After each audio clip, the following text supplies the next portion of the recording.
예, 강서갑 금태섭 의원입니다. 오랜 시간 고생하시는 총리님과 국무위원님들께 감사의 말씀을 드립니다. 전관예우와 관련해서 총리께 질의를 하겠습니다. 누구보다도 잘 아시겠지만 우리 검찰에 대한 국민들의 신뢰는 원래도 높지 않았지만 또 최근 발생한 일련의 사건으로 그 신뢰도가 완전히 땅에 떨어졌습니다. 잘 아시겠지만 1990년대의 의정부 법조비리 사건부터 시작해서 대전 법조비리 그리고 최근에 정은호 게이트까지 끊임없이 법조비리가 반복되고 있습니다. 이제쯤 되면 이제 과연 이렇게까지 계속 문제가 반복되는 이유가 무엇인지 그리고 해법은 어떤 것이 있는지 좀 근본적인 시각 전환이 좀 필요하지 않을까 생각을 합니다. 우리나라 검사는 세계 어느 국가와 비교해도 막강한 권한을 가지고 있고 또 우리 사회에서 많은 역할을 지금까지 수행해 오고 있습니다. 총리께서는 검찰 수사 과정에서 전관예우를 비롯해서 이렇게 법조비리가 계속 생기는 근본 원인이 무엇이라고 생각하십니까?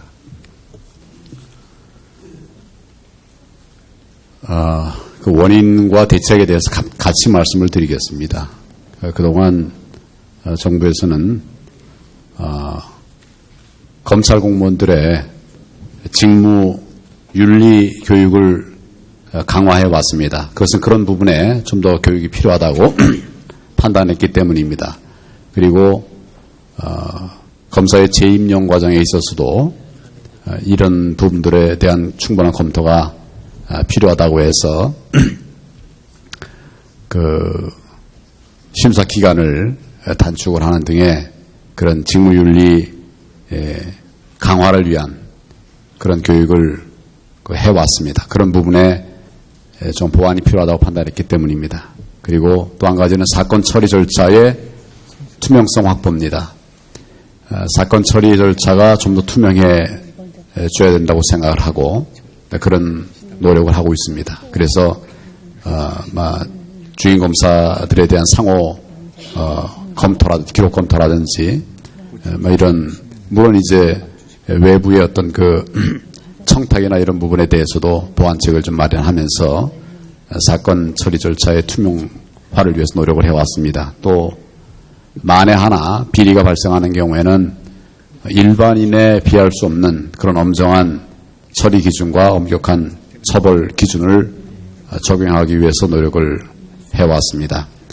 과거와 달리 여러 가지 이런 비리 검사들에 대한 수사 시스템도 확보해서 특임 검사라든지 특별수사팀이라든지 많은 노력을 해왔습니다. 그런 노력에도 불구하고 아직도 부족한 점이 있다고 생각하면서 기본적인 방향은 이런 방향을 계속 견제를 해가고 내부 감찰의 강화를 위해서 법무부와 대검의 감찰관들을 감찰 담당관, 감찰관들을 외부에서 충원하는 이런 노력들을 해왔는데 아직도 이런 점들이 부족한 부분들이 많이 있었다라고 생각을 하고 이번 사건들을 계기로 해서 유사 사례의 재발을 막고 더욱 엄정하고 또 바른 공평한 이런 시스템을 확보하기 위한 노력을 관계부처로 하여금 할 수 있도록 그렇게 지도를 하겠습니다. 예, 윤리의식을 제고시키기 위한 교육, 그리고 감찰 강화, 그리고 문제를 일으켰을 때의 엄벌은 과거에도 쭉 있었다고 생각을 합니다. 그 효용을 제가 부정하는 것은 아닌데요. 이런 말씀을 한번 드려보겠습니다. 저는 우리 검찰이 계속 문제가 생기는 이유가 수사를 직접 담당하고 또 수사 결과에 책임을 지는 주인검사가 있지 않습니까? 그리고 또 조사 현장에서 피의자를 방어하는 변호인 사이, 그러니까 어떻게 보면 형사 절차에서 주인공인데 우리 형사소송법상 주인검사와 현장에서 조사할 때 공방을 벌이는 변호인, 이 사이에서 어떤 일이 벌어지는 것이 아니라 검찰 간부, 말하자면 주인검사가 아닌 부장검사, 차장검사 혹은 검사장, 그런 검찰의 간부와 또 조사 현장에는 등장하지도 않는 고위직 출신 전관 변호사 사이에 거래가 이루어지는데 그 원인이 있다고 봅니다. 거기에서부터 전화변론, 또 비공식적인 청탁 등 모든 모순이 생기는 겁니다. 외국의 예를 보면 직접 수사를 담당하지 않는 검찰 간부와 또 고위직 출신의 전관 변호사 사이에 사건을 놓고 논의하지를 않습니다. 만나는 일 자체가 거의 없습니다. 때문에 전관 변호사가 공개되지 않는 변론을 통해서 피의자에 대한 처분에 대해서 검찰에 뭐 얘기를 할 수 있는 길이 없고 전관 예우 자체가 안 생기는 겁니다. 이번 정은호 게이트를 보더라도 홍만표 최유정 변호사 사건에서 의혹이 생기는 지점은 실제 피의자 조사 현장에 참여해서 주임 검사와 공방을 벌이는 변호인이 아니라 검찰 결재 라인에 있는 고위직과 또 뒤에서 변론을 하는 전관 사이에 문제가 생긴 겁니다. 문제를 이렇게 인식을 한다면 답은 이제 전관 변호사의 수임을 제한하는 등 지금까지 쭉 나왔던 대책이 아니라 현장에서 실제로 법에 따라서 변론을 하는 그 변호사가 제 역할을 할 수 있는 장을 열어줘야 한다고 생각을 합니다. 총리께서는 우리 형사 절차에서 현재 우리 현실상 검찰 수사 단계에서 변호인이 적극적으로 변론 활동을 정상적으로 전개하고 또 피의자의 방어에 나설 수 있는 장치가 충분히 갖춰져 있다고 생각하십니까? 지금 의원님께서 아까 말씀하신 그런 구조적인 문제에 관해서는 계속 노력을 하고 있었고 아직도 그 부분에 관한 사각지대가 있는 부분에 대해서 보완책을 마련하도록 그렇게 하겠습니다. 지금 의원님께서 질의하신 변호인의 조력권 문제에 관해서는 지금 우리 법제도 그렇고 검찰의 운영도 제가 알기로는 변호인의 조력권을 최대한 보장을 하고 있는 것으로 알고 있습니다. 다만 변호사들께서 많이 이제 문제 제기하고 있는 것이 검찰의 조사 과정에 변호인이 참여해서 실질적으로 조력을 하기 어렵다. 이런 부분의 말씀들을 많이 하고 계시는 것으로 알고 있는데 지금 규정상으로는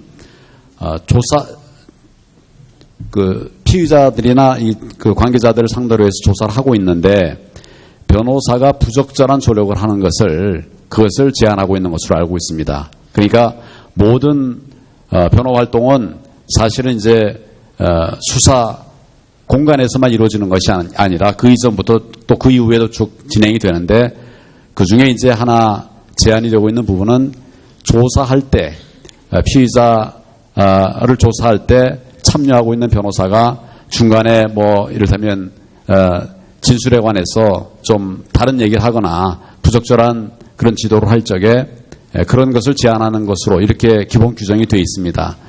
이 부분이 어떻게 잘 운영되고 있는지 이런 부분은 좀 관계부처와 하여금 좀 더 검토해서 변호인의 조력권이 최대한 보장될 수 있도록 그렇게 노력을 하도록 지도하겠습니다. 네, 총리께서 누구보다도 잘 아시겠지만 우리나라 수사 과정에서 피의자 입장에서 가장 중요한 것은 수사기관에서 조사를 받는 그 피의자 신문 과정입니다. 그 과정에서 변호인이 제대로 활동을 할 수 있다면 이 정상적인 변론 활동이 가능해지고 또 피의자 입장에서는 옆에서 와서 이번에 뭐 여러 신문에 난 사건들 보면 10시간 이상씩 피의자 신문이 이루어지고 또 조서 검토에도 몇 시간이 걸립니다.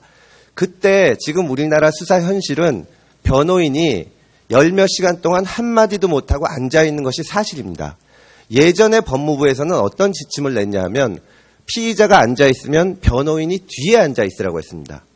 그러니까 검사하고 피의자하고 대화를 하고 변호인은 뒤에 앉아서 욕설을 하거나 폭행을 하는지 지켜만 봐라. 그러니까 많은 피의자들이 그거를 하게 되면 아니 이건 변호사가 아니라 우리 가족이 와서 앉아있어도 똑같지 않냐. 그러다 보니까 막상 가장 중요한 절차인 피의자 신문에 참여하는 변호사는 별 역할을 못하고 피의자 입장에서는 10몇 시간씩 조사를 당하면서 때로는 하고 싶은 말도 못하는데 그거를 어떻게든지 검찰에 전해야 되겠다고 생각을 하니까 검사나 혹은 검찰의 상사한테 가서 자기 얘기를 해줄 수 있는 전관을 고용하는 겁니다. 그리고 전관이 거기 가서 하는 변론은 철저히 비공개돼 있기 때문에 여기서 무슨 일이 이루어지는지 무슨 청탁을 하는지를 모르니까 여러 가지 이제 그 문제들이 생기는 것이고 말하자면 터무니없는 수임료도 생기는 겁니다. 만약에 홍만표 변호사나 혹은 최유정 변호사가 지금 형사소송법에 우리 형사 절차상 가장 중요한 피의자 신문에서 피의자의 옆에 앉아서 정은호가 조사받는 동안 검사와 공방을 벌이고 이랬다면 그런 변론을 활동을 했다면 50억이라는 수임료를 내지를 못했을 겁니다. 피의자 신문 과정, 그러니까 지금 많이 보장돼 있다고 말씀을 하셨는데 총리께서는 그러면 변호인이 현재 우리 수사 현실에서 피의자에게 진술을 거부하라고 얘기하는 것이 허용돼야 된다고 생각하십니까? 이 말씀을 좀 먼저 드려야 될 것 같습니다. 검찰이 수사하는 것은 피의자 또는 피해자입니다. 피의자를 상대로 해서는 범죄의 혐의를 찾고 그 증거를 확보하기 위한 노력을 하고 있는 것입니다. 근데 그 과정이 피의자를 상대로 한 과정이 아니라 법률 전문가를 상대로 한 수사가 된다고 하면 그건 적절하지 않은 측면이 있습니다.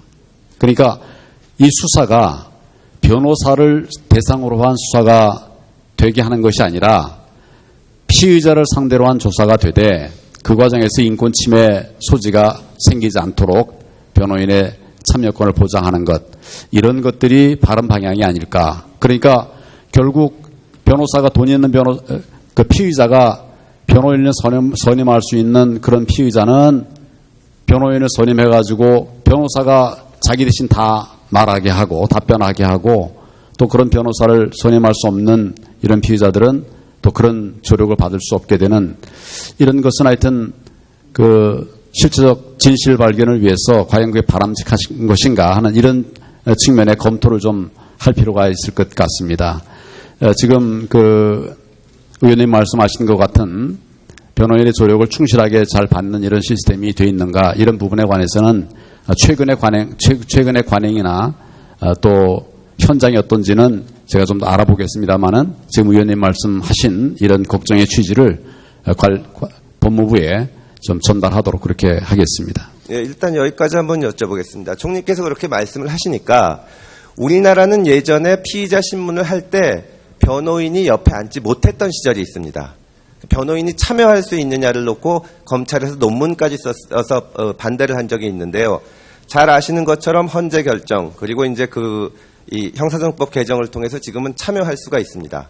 세계 각국의 입법례를 보면 국가에 따라서는 뭐 반역죄 같은 경우에 변호인 참여 자체가 제한되는 경우가 있습니다.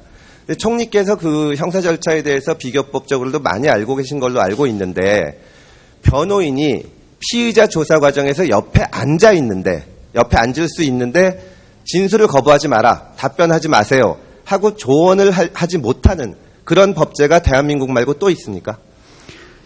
기본적으로 이제 변호인이 참여해서 진술의 과정, 조사의 과정들을 다 살펴본다는 그 자체가 수사기관으로 하여금 부당한 수사가 이루어질 수 없도록 하는 그런 시스템이 될 수 있다고 생각하고, 어느 정도까지 변호인의 조력권을 넓혀야 할 것이냐 하는 것은 입법 정책의 문제라고 생각을 합니다. 다만 기본적으로는 변호인의 조력권의 범위를 넓히고 확장하는 것이 필요한 부분이다. 그러나 우리의 범죄 현장과 수사 현실들을 감안하면서 그러한 범위를 확장해 나가는 것이 바람직하지 않겠나 하는 생각을 하고 있습니다.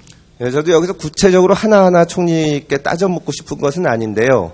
저희가 19대 국회에서도 그랬고 이번에도 그렇고 그 공청회 같은 것을 열면 이 변협의 수건 사업 중에 하나가 피의자 신문을 할 때 변호사가 옆에서 말이라도 했으면 좋겠다는 겁니다. 총리께서 어떻게 보고를 받으셨는지 모르겠는데 제가 법무부를 상대로도, 법무장관을 상대로도 질의를 하면 그 방금 말씀하신 논리를 얘기하면서 이제 말하자면 그 변호인의 역할이 어느 정도 수사의 필요성을 위해서 제한되어야 된다는 말씀을 하십니다. 근데 그렇기 때문에 분명히 피의자 입장에서는 보통 평생에 한 번밖에 없는 사건인데 자기 변호사가, 저도 똑같은 경험을 했습니다. 10몇 시간 동안 옆에서 한마디도 못하는 것이 지금 우리 형사 절차 현장의 현실입니다. 그거를 그대로 둔 채 전관이 변론하지 못하게 막는 것은 정말 제가 보기에는 현실을 모르는 것이 아닌가. 그 부분을 한번 살펴봐 주실 것을 당부를 드리고 다음 질문을 좀 드리겠습니다. 다른 측면에서 법조 비리를 볼 때 국민들이 격분하는 것은 이것이 특권적인 것이 아니냐. 방금 총리께서 말씀하셨듯이 돈 있는 사람만 전관을 사서 특별한 변론을 받는 거 아니냐 이렇게 생각을 합니다. 그러다 보니까 또 왜 이번 사건에 있어서도 국민들이 격분하는 것은 검찰 출신의 전관 변호사가 전관 비리 등 문제를 일으킬 때 혹은 검사가 문제를 일으키면 항상 검사가 수사를 합니다. 총리께서 그 점에 대해서 어떻게 생각하십니까?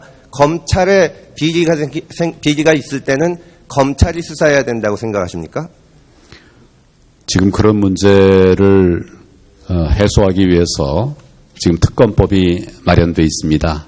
지금은 과거와 특검법이 만들어지기 전과는 그런 다른 시스템이 있고, 특검법이 발동되기 전에는 이번 사건에도 그렇습니다만은 검찰에서 검찰총장에게 보고하지 않는, 수사가 끝날 때까지 보고하지 않는 특임 검사 제도를 운영을 하고 있는데, 이런 여러 가지 다각적인 방법으로 검찰의 수사가 공정하게 진행될 수 있는 이런 시스템이 마련되어 있는데, 이것이 좀 정착되도록 그렇게 노력을 할 필요가 있다고 생각합니다. 예, 총리께서 그 공정한 수사를 그 검찰에 대해서도 하기 위해서 그렇게 생각하신다는 점에 대해서는 저도 의심이 없습니다. 근데 특임 검사라는 것은 결국 검찰에서 임명을 하는 것이고, 특검법이 있기는 하지만 특검을 도입하려면은 이제 그 현실적으로는 법무부 장관이 이것이 그 이해관계 충돌이나 공정성에 문제가 있어서 특검으로 가야 된다고 판단을 해야 됩니다.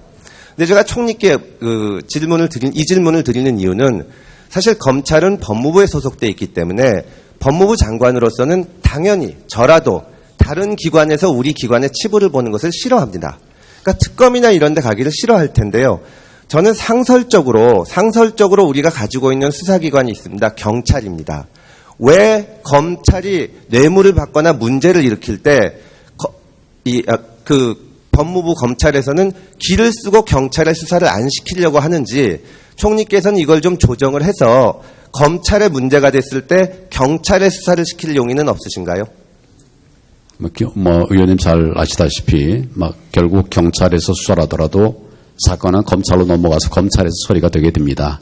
검찰이 바로 잘 조사하게 하는 것이 필요하지,